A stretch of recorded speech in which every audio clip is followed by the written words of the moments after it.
নমস্কাৰ good morning জয় হিন্দ সকলোকে স্বাগতম জনালো মন্টু ডিফেন্স আসামলৈ এটা বহুতে ভাল খবৰ লৈ আহিছো আপোনালোকৰ মাজলৈ বহুত দিন অপেক্ষা মূৰত আপোনালোকৰ বাবে আহিছে এটা বহুতে ভাল খবৰ অসম পুলিচৰ কনষ্টেবল লেভেলৰ পদবিলাকৰ ফিজিক্যাল টেষ্টৰ ৰিজাল্ট আৰু ইয়াৰ ৰিটেন এক্সামৰ ডেট ফাইনালি ঘোষণা কৰা হল আমাৰ সিএম স্যাৰ মাননীয় মুখ্যমন্ত্ৰী ডক্টৰ হিমন্ত বিশ্ব শৰ্মাই অসম পুলিচৰ কনষ্টেবল লেভেলৰ পদবিলাকৰ ৰিটেন এক্সাম কোনটো তাৰিখে অনুষ্ঠিত হ'ব কোনটো তাৰিখে এডমিট কাৰ্ড মুকলি কৰা হ'ব কোনটো তাৰিখে ইয়াৰ ৰিজাল্ট মুকলি কৰা হ'ব আপোনালোকে ভিডিওৰ জৰিয়তে আপোনালোকে গম পাব সো ভিডিওটো হেকলৈকে চাই থাকিব আমাৰ সিএম স্যাৰ মাননীয় মুখ্যমন্ত্ৰী ডক্টৰ হিমন্ত বিশ্ব শৰ্মা ডাঙৰীয়া দেৱে অসম পুলিচৰ যিমানখিনি ভ্যাকেন্সি আছিল সকলো বিলাকৰ পদৰ ইন্টাৰভিউ কেতিয়া হ'ব ৰিজাল্ট কেতিয়া মুকলি কৰা হ'ব সকলো বিলাকৰ তথ্য কালি ঘোষণা কৰিলে ভিডিওটো যদি আপোনালোকে দেখিব সো ভিডিওটো সম্পূৰ্ণৰূপে চাই থাকিব আৰু যদি আপোনালোকে আমাৰ চেনেললৈ প্ৰথমবাৰ কাৰণে আহিছে তেনে চেনেলটো সাবস্ক্ৰাইব কৰি লব আৰু অসম পুলিচৰ কনষ্টেবল লেভেলৰ পদবিলাকৰ ৰিটেন এক্সামৰ বাবে এখন ইবুক বনাইছো যিখন ইবুকৰ অসম পুলিচৰ কমপ্লিট সিলেবাস ওপৰত বনোৱা হৈছে কনষ্টেবল লেভেলৰ পদবিলাকৰ বাবে ইয়াতে অল সাবজেক্টৰ কোৱেশ্চন এনসাৰ পাব 5000 কোৱেশ্চন এনসাৰ আসামিজ আৰু ইংৰাজী মাধ্যমত এই ইবুকখনত দেখিবলৈ পাব ইয়াতে মেথছৰ কোৱেশ্চন পাব উইথ ৰিজনিংৰ কোৱেশ্চন এনসাৰ পাব জেনাৰেল নলেজৰ কোৱেশ্চন এনসাৰ পাব আৰু লগতে ইংলিশ গ্ৰামাৰ কোৱেশ্চন এনসাৰ পাব 6 মন্থৰ কাৰেন্ট এফেয়াৰ্ছৰ কোৱেশ্চন এনসাৰ আপোনালোকে এই ইবুকখনত দেখিবলৈ পাব লগতে 2014 পৰা 2022-23 লৈকে হোৱা কনষ্টেবল লেভেলৰ পেপাৰসমূহ সলিউশন হকাৰে আপোনালোকে এই ইবুকখনত দেখিবলৈ পাব যদি এই ইবুকখন লৈ ভালকে আপোনালোকে কনষ্টেবল লেভেলৰ পদবিলাকৰ ৰিটেন এক্সামৰ কাৰণে যদি পঢ়ে তেতিয়াহলে আপোনালোকৰ বহুতো হেল্পফুল হ'ব যদি আপোনালোকে এই ইবুকখন লয় তেতিয়াহলে এই নম্বৰটোত 139 रुपीस পেমেন্ট কৰি স্ক্ৰিনশ্বট দি দিয়ক লগালগ এই ইবুকখন হোৱাটছআপ যোগেদি আপোনালোকক পিডিএফ হকাৰে দি দিয়া হ'ব যদি লব বিচাৰে লৈ লব পাৰে এতিয়া অসম পুলিচৰ কনষ্টেবল লেভেলৰ পদবিলাকৰ ৰিজাল্ট কেতিয়া ঘোষণা কৰা হ'ব বা কেতিয়া এডমিট কাৰ্ড মুকলি কৰা হ'ব ৰিটেন এক্সাম আৰু ৰিটেন এক্সাম কোনটো তাৰিখে অনুষ্ঠিত হ'ব আপোনালোকে ভিডিওটো চাই লওক এতিয়া মই এটা কৈ ৰিজাল্টৰ ক্ষেত্ৰত আহিব খুজিছো প্ৰথমতে মই অসম আৰক্ষীৰ ৰিজাল্টৰ বিষয়ে আপোনালোকক জনাব খুজিছো মই জতে মিটিংত যাও আমাৰ ডেকা লৰাবিলাকে মোক এইটোৱে খুদে মামা ৰিজাল্ট কেতিয়া দিব মই আজি কৈ দিম যিসকলে পাব তেওঁলোকক মই অভিনন্দন জনাম যিসকলে নাপাব অহাবাৰ পৰীক্ষাৰ বাবে আৰু প্ৰচেষ্টা চলাব মন বেয়া নকৰিব আৰু সকলোৱে যিসকলে পাব তেওঁলোকৰ কৃতিত্বক লৈ আমি সকলোৱে গৌৰৱ কৰিম আৰু যিসকলে নাপাব তেওঁলোকে পুনৰ প্ৰচেষ্টা কৰিম পৰীক্ষাৰ এটা ৰিজাল্ট ভাল বেয়া দুইটা আহে তাক লৈ বহুত চিন্তা কৰিব নালাগে we should take life as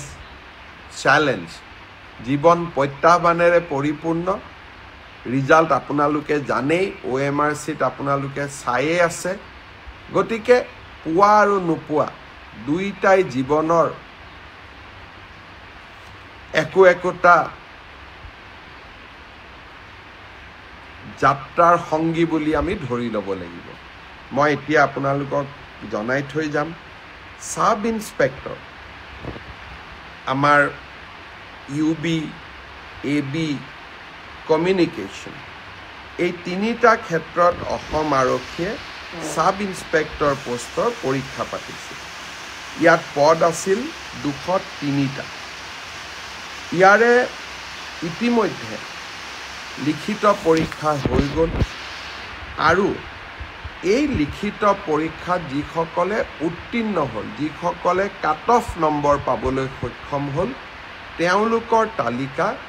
6 March তাৰিখে আৰক্ষী বিভাগে প্ৰকাশ কৰিল 6 মাৰ্চ তাৰিখে লিখিত পৰীক্ষাৰ ৰিজাল্ট হোৱাৰ লগে লগে PST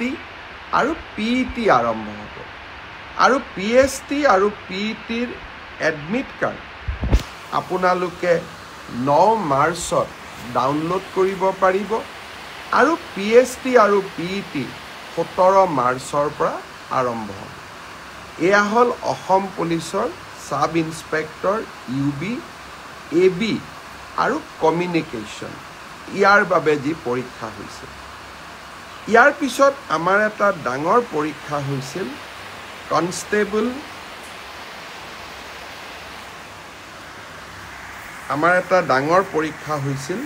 সেইটো হ'ল কনষ্টেবল UB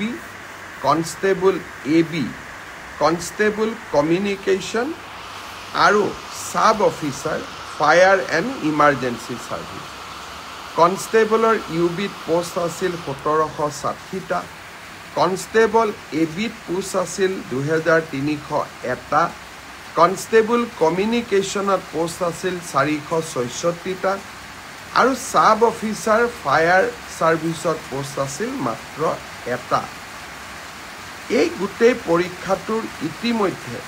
PST আৰু PET কমপ্লিট হ'ল। এই পৰীক্ষাটোৰ যিসকলে PST PET পোন পাছ কৰিলে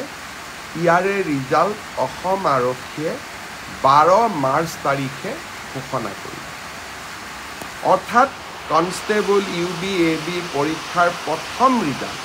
12 মাৰ্চ তাৰিখে প্ৰকাশিত হ'ল। ইয়াৰ পিছত আপোনালোকে নিজেও জানে যে এটা লিখিত পৰীক্ষাত আমি অৱতীৰ্ণ হ'ব লাগিব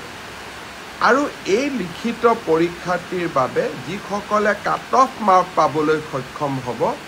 তেওঁলোকে এডমিট কাৰ্ড 17 মাৰ্চৰ পৰা ডাউনলোড কৰিব পাৰিব আৰু finally AB UB written test 23 মাৰ্চত অনুষ্ঠিত হ'ব। ইয়াৰ পিছত বন্ধুবান্ধৱীসকল, যিহেতু আপোনালোকে গম পালে অসম আৰক্ষী কনষ্টেবল লেভেলৰ পদবিলাকৰ ফিজিকেল টেষ্টৰ ৰিজাল্ট 12 মাৰ্চ তাৰিখে মুকলি কৰা হ'ব। ৰিটেন এক্সাম দিবলৈ এডমিট কাৰ্ড জাৰি কৰা হ'ব 17 মাৰ্চ তাৰিখে আৰু ৰিটেন এক্সাম অনুষ্ঠিত হ'ব মাৰ্চ মাহৰ 23 তাৰিখে। আপোনালোকক আমি বাৰে বাৰে ভিডিঅ' বনাই আছিলোঁ যে মাৰ্চ মাহৰ 23 তাৰিখে অসম পুলিচৰ কনষ্টেবল লেভেলৰ পদবিলাকৰ ৰিটেন এক্সাম অনুষ্ঠিত হ'ব বুলি আপোনালোকক বাৰে বাৰে ভিডিঅ' বনাইছিলোঁ আৰু সেইটোৱে সত্য হ'লগৈ। যিহেতু আপোনালোকে গম পালে ভালকে পঢ়ক, কেইদিনমান অপেক্ষা কৰক, ৰিজাল্টসমূহ আপোনালোকে পাই যাব আৰু ভালধৰণে ৰিটেন এক্সামৰ কাৰণে তৈয়াৰী কৰি থাকক। চ' এইটো আছিলে, যদি ভিডিঅ'টো ভাল পালে সকলো কেণ্ডিডেটক যাতে আপোনালোকে ভিডিঅ'টো শ্বেয়াৰ কৰক যাতে সকলোৱে গম পাওক। চ' আজিলৈ বাই, জয় হিন্দ, বন্দে মাতৰম, জয় অসম, ধন্যবাদ।